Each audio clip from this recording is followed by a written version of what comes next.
Hi everybody, it's Don and I hope you're having a fantastic day. Well, I made it. I'm on the ship. I'm on Region 7 Seas in Rio de Janeiro on a cloudy, cold, windy day. Well, cold for Rio. And my first impressions of the ship. Ooh, it's small.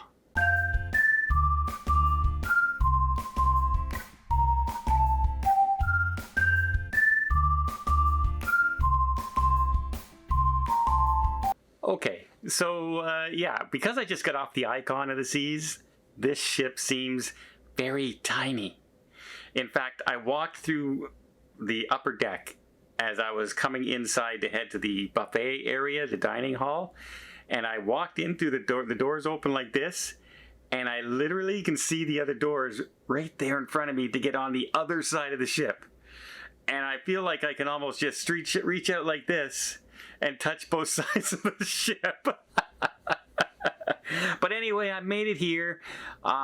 Yes, an experience to get here. Wow, what a travel time. And yes, more things happened already. That's right. So I had all those flight cancellations, all the delayed and everything. Missed my pickup because they didn't know what flight I was coming in, and obviously I couldn't call them while I'm in the air.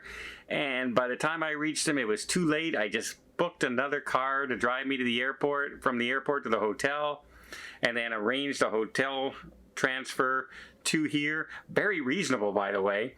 I was about a 45-minute drive to the cruise port from the hotel, and it cost me 150 Brazilian dollars, which, in case you're wondering, was about $60 US.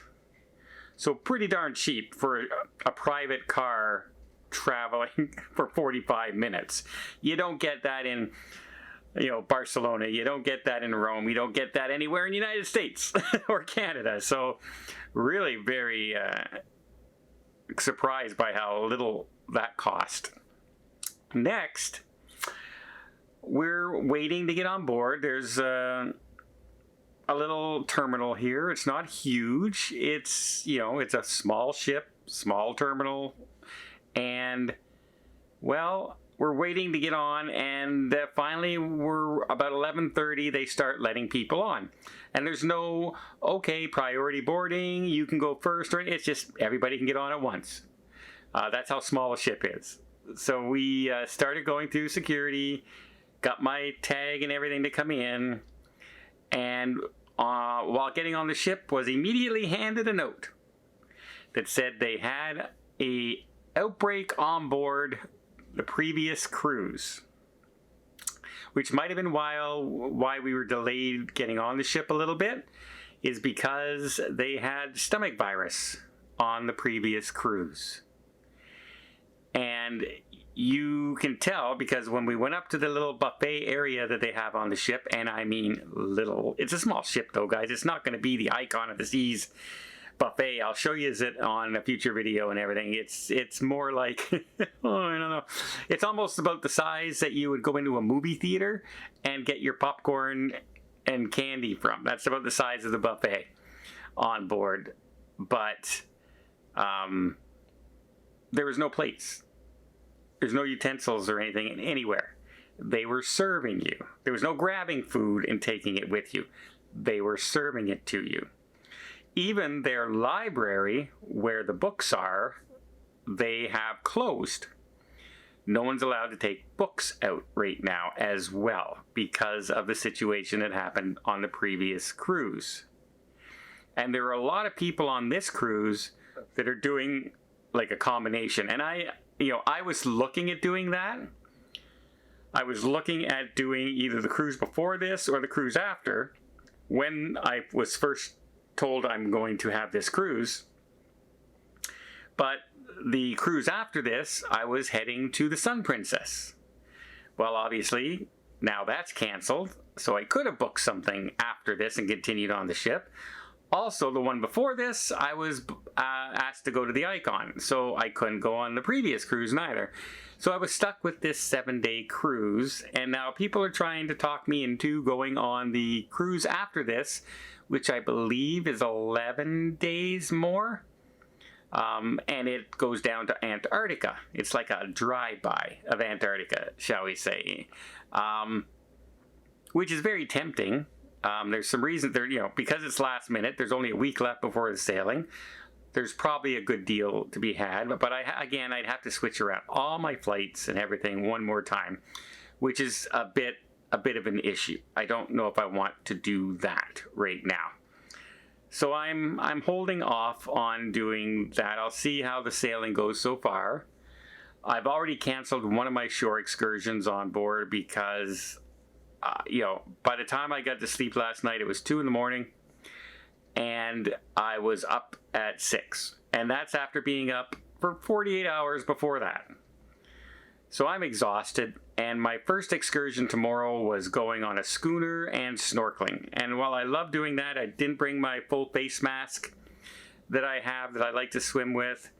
And I just said, you know what? I don't know. I think I would like a day where I can just recuperate so I can enjoy the rest of the excursions on the rest of the cruise. We only have 1 sea day out of 7 days.